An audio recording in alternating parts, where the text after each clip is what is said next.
everyone, welcome to English and More. I am Shweta Roy, your English teacher, and today we are going to study a beautiful poem, My Mother at 66 by Kamla Das. Before delving into the poem, let us first know some interesting facts about the poet who wrote this beautiful poem, a very sentimental and emotional poem, My Mother at 66.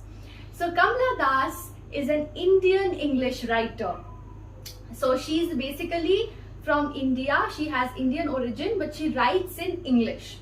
She usually writes confessional poems which expresses the experiences of being an Indian woman. Her pen name was Madhavi Kuti, and some of her popular works include An Introduction, A Hot Noon and in Malabar, My Grandmother's House, and others. Now this poem, which we are going to talk about in today's session, My Mother at 66, was published in 1999 when the poet herself was 65 years old. And another interesting point to note is about her mother. Her mother, Bala Mani Amma, she was also a writer. Now we will be studying, we will be looking into the poem, we will be reading the poem line by line. So I would request all of you to please keep the text in front of you. My Mother at 66. Driving from my parents' home to Cochin last Friday morning, I saw my mother beside me, doze, open-mouthed, her face ashen like that of a corpse, and realized with pain that she was as old as she looked, but soon put that thought away, and looked out at young trees sprinting, the merry children spilling out of their homes.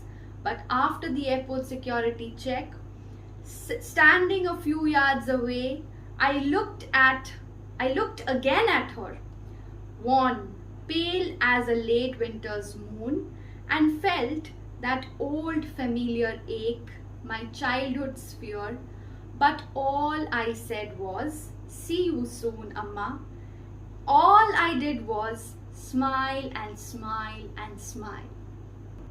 Now after reading this very poignant poem, which deals with the themes of aging, a person's love for her mother, separation, uncertainty, and death, we have found out an intermingling of a plethora of emotions like nostalgia, sadness, and despair.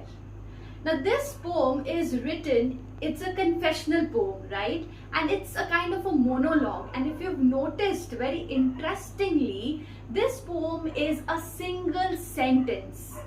It's like an aside. You know what's an aside? It's a theatrical device which we use in plays, which the playwrights use in plays, which actually reveals the inner thoughts of a person's character.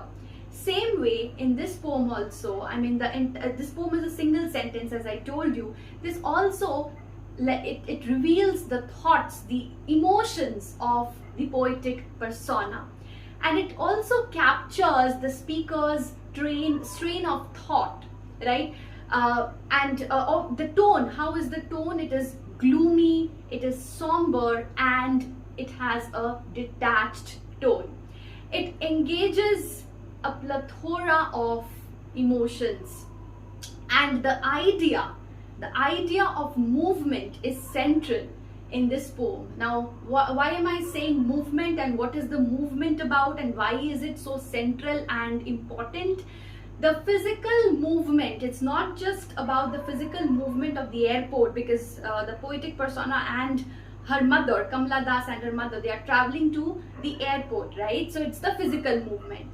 Apart from the physical movement, we also get the emotional journey of the poet and the movement of the mother towards her age. These are the three movements which are described. Very important point to note.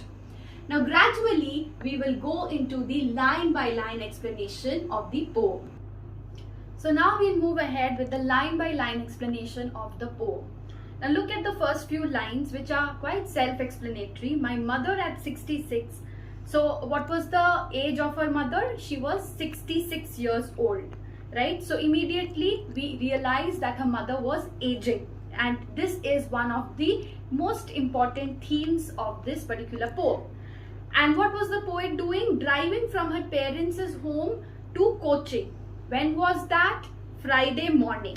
What happened that day? She noticed her mother. And what was her mother doing? Talking about the physical activities as well as the physical description of the mother, which again reminds us, along with the author, about the aging of her mother. Look at that. I saw my mother beside me doze. Dozing is almost falling asleep, right?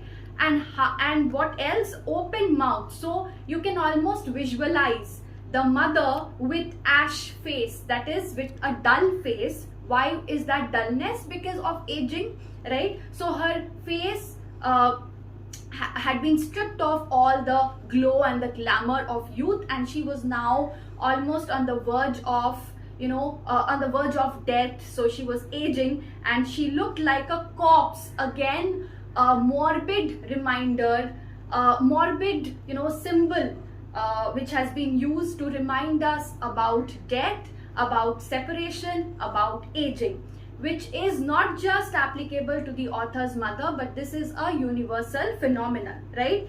And of a corpse. Corpse is a dead body. As I told you that it is a morbid symbol which has been used talking about the morbidity of death. And realized with pain. Why was the author or the poet having pain? Because she thought about being separated from her mother. Why? Because her mother was aging and very soon it is possible that she might be separated from the author or the poet forever, right? By death, okay? That she was as old as she looked. So she was 66 and she also looked like 66. Her face was ashen. She looked like a corpse, a dead body, right? Face was dull. She looked aged and she was also aging, right? So her physical description was matching her age. And then comes the most interesting part of the poem, the transition from the stillness of the dozing mother to the frivolity and movement of youth through a single glance. Very important to note, through a single glance. At one glance, she's noticing the mother aging, dozing off like a corpse. Her face looked like a corpse. And at that glance, she looks outside to put that thought away, looked out at young trees sprinting, a symbol of youth, a symbol of movement, a symbol of, it's a symbol of life as compared to or as in contrast with death, right? But, okay, and the merry children spilling out of their homes. Spilling out, what spills out? A liquid, right? So here again a very, very important and then the transition again from the stillness to the frivolity, the fluidity of life. The children seem to be spilling out, coming out just as a fluid. When it overflows, it spills out. So the children were, so it's again a symbol of happiness, a symbol of joy as compared to the morbid imagery which we had noticed just now, right? Standing a few yards away, I looked at her again, one pale as a late winter's moon. A very important simile, okay? One pale, and it is so her mother's face which was waning, waxing and waning of a moon. What is waxing and waning of a moon? So the receding of the moon is compared to waning, right? And waxing is, you have different phases of moon, right? So waxing is the full moon.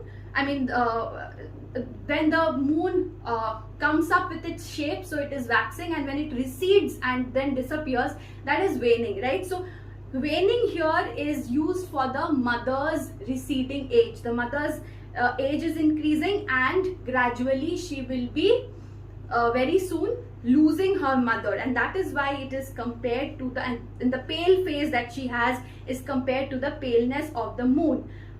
and then felt that old familiar ache.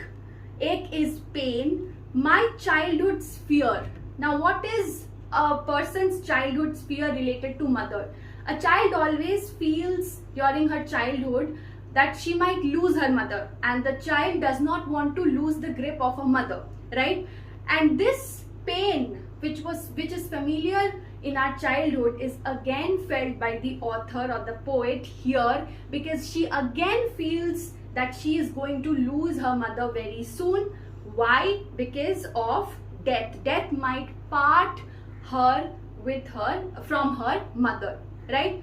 So here we have seen some very important features like the movement of the tree and the children in contrast to the dozing mother. That is something which is very important and a point to be noted.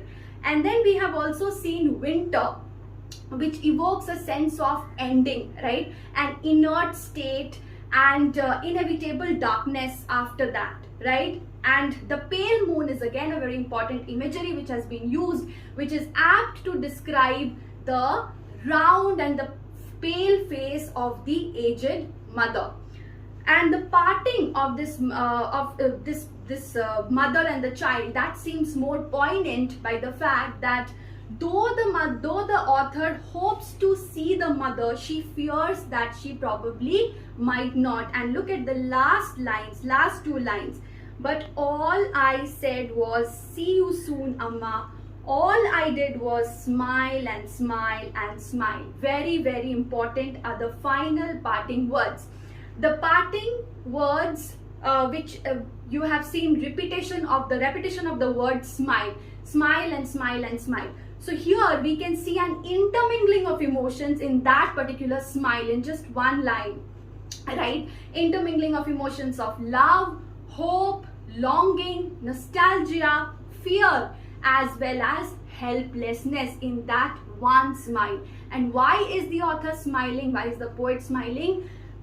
This is again this is again talking about the acceptance of reality. That means she knows that her mother is going to lose her life, and death is something which is universal and which is beyond our control. So she accepts this reality, and that is why the smile.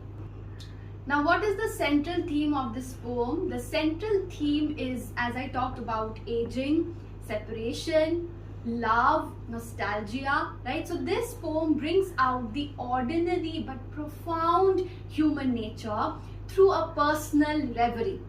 So the inner thoughts of a daughter has been brought out. The inner thoughts of a daughter for her mother. Now let us look at the poetic devices in this particular poem. Obviously there is an enjambment, and you can find out the examples of enjambment. See, enjambment is when you have no punctuation mark and the thought is carried to the next stanza, right? So that is an example of enjambment. You can find out the examples. And then we have alliteration, my mother at 66. So my mother, the syllable M, the consonant syllable M has been repeated in the initial, the repetition of the consonant in the initial syllable, that is alliteration. 66 again, so SS sound has been repeated. Next we have consonance, she was as old as she looked. Now in consonance, the consonant sound can be repeated, but it can be repeated anywhere. It need not necessarily be repeated at the initial syllable. Initial syllable is alliteration, but consonants can be, we can have consonants at anywhere. So she was as old as she looked. So see, the sound S, okay, it is not necessarily at the beginning. In she, it is at the beginning. In was, it is at the end. Okay, as again end, right? As again end. Then she again at the beginning. So that is consonants. Assonance is the opposite of consonants. Assonance deals with the vowel letters. So the repetition of the vowel letters. So for example, doors open. So doors, O, repetition of the sound, vowel sound O. Then we have personification. An interesting example would be young trees sprinting. So trees trees are filled with life. Sprinting is running, okay? So they are as if filled with life. So here trees, young trees, they have been, or the author has used capital letters here. So trees have been personified. Human attributes have been provided to trees, and that is personification. Then we have metaphor. Metaphor is comparison, but comparison without the use of as or like, right? So the comparison is implied. You have to go deeper into the meaning to understand the comparison. So here one comparison is obviously merry children spilling out of their homes. I told you when I was explaining the poem, children they are compared to a fluid. Fluid, what happens if it is overflowing? It spills out, right? Same way, children seem to be overflowing. Okay, so that is the comparison. Then we have the spontaneity of the, so here we have the spontaneity of the children compared to the compared to a glass of liquid, right? Then we have late winter's moon. So here again, the aged mother, the round pale face of the aged mother is compared to the late winter's moon, after which it will be, so winter is again a symbol of death, okay? So after which there would be infinite darkness. So that is the comparison without usage of as or like, okay? And then we have polysyndeton. Polysyndeton is, poly is many, okay? So polysyndeton is using of many conjunctions. So here we have the use of and quite a number of times. And smile, and smile, and smile, right? So and has been used thrice. That is polysyndeton. It is the opposite of asyndeton. Asyndeton is absence of conjunction, and polysyndeton is too many use of conjunctions, right? And then we have another interesting poetic device, which is just the opposite of personification. It is cremamorphism. What is that? What is personification? You give life to inanimate objects, right? But in cremamorphism, you give, it's just opposite to personification. That is, human beings are treated as inanimate objects. Okay, in personification, inanimate objects are treated as human beings, but here just the other way around, human beings are treated as inanimate objects. So your homework is to find out the example of cremamorphism in this particular poem, and do let me know in the comment section. I will reveal the answer in the next session, and I will also take the names of those students who have successfully found out the example and given it to me in the comment section, right? So till then, take care. I hope you've enjoyed the video. Please don't forget to drop your comments. Also don't forget to hit the like button, share the video, and subscribe to the channel in case you haven't. Thank you. Bye-bye.